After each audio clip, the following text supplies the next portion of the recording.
दर्पणों की फोकस दूरी f, वस्तु की दूरी u और प्रतिबिंब की दूरी v में संबंध 1/f equals to 1/u plus 1/v, ये सूत्र है।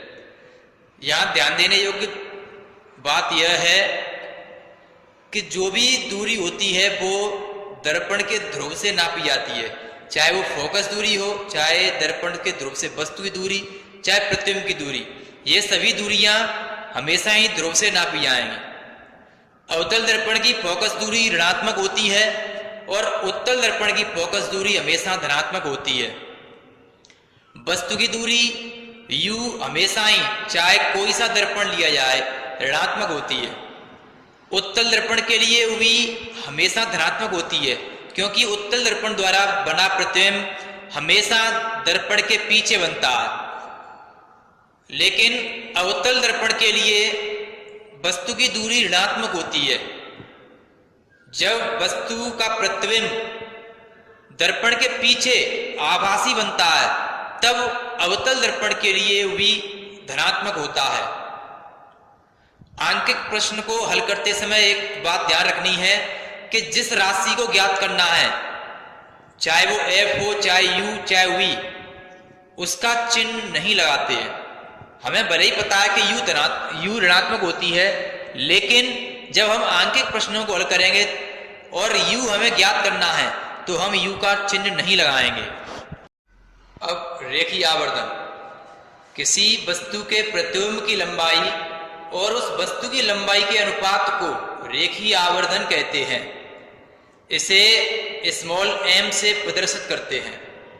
रेखीय आवर्धन इक्वल्स टू प्रतिबिंब की लंबाई अपॉन वस्तु की लंबाई। सांकेतिक रूप में इसे m equals to i upon o equals to minus v upon u के रूप में प्रदर्शित करते हैं।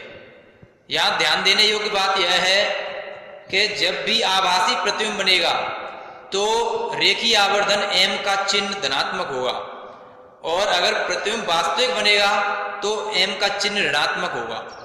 दर्पणों के उपयोग, अवतल दर्पण का उपयोग दाढ़ी बनाने के दर्पण में करते हैं। नाक, कान और गले की जांच करने में भी करते हैं। जब नाक में या कान में, गले में कोई चीज अटक जाती है तो उसको देखने के लिए अवतल दर्पण का प्रयोग करते हैं, क्योंकि अवतल दर्पण अपने फोकस और ध्रुव के बीच में रखी वस्तु का आभासी, सीधा और वस्तु से बड़ा प्रतिबिंब बनाता है, जिससे हम नाक, कान और गले की जांच कर सकते हैं। उत्तल दर्पण का उपयोग स्ट्रीट लाइट में करते हैं, गाड़ियों में ड्राइवर की सीट के बगल में लगे दर्पणों में करते हैं, क्योंकि इसका दृष्टि विस्तार अधिक होता है, अर्थात यह बहुत बड़े क्षेत्र का प्रतिबिंब एक छोटे से भाग में बना देता है। ये दर्पणों के उपयोग हैं।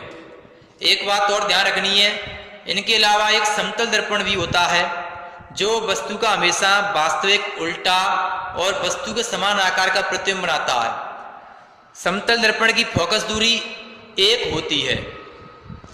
दर्पणों की पहचान 2 तरीके से करते हैं। एक तो दर्पणों को स्पर्श करके, दूसरा उन दर्पणों के द्वारा बना प्रतिबिंब देखकर। यदि स्पर्श करने पर दर्पण का परावर्तक तल दबा हुआ महसूस हो तो दर्पण अवतल दर्पण होगा, और यदि परावर्तक तल उभरा हुआ प्रतीत हो तो वह दर्पण उत्तल दर्पण होगा। प्रतिबिंब देखने पर यदि दर्पण को वस्तु के निकट लाते हैं तो निकट लाने पर अगर प्रतिबिंब बड़ा बनने लगे, धीरे धीरे करके बड़ा होने लगे, या फिर दर्पण को वस्तु से दूर ले जाने पर प्रतिबिंब धीरे धीरे छोटा होने लगे, तो वह दर्पण अवतल दर्पण होगा। यदि वस्तु की प्रत्येक स्थिति के लिए चाहे हम दर्पण को वस्तु के नजदीक लाएं, चाहे उसको दूर ले जाएं, सभी स्थितियों में यदि प्रतिबिंब छोटा बनता है तो वह दर्पण उत्तल दर्पण होगा।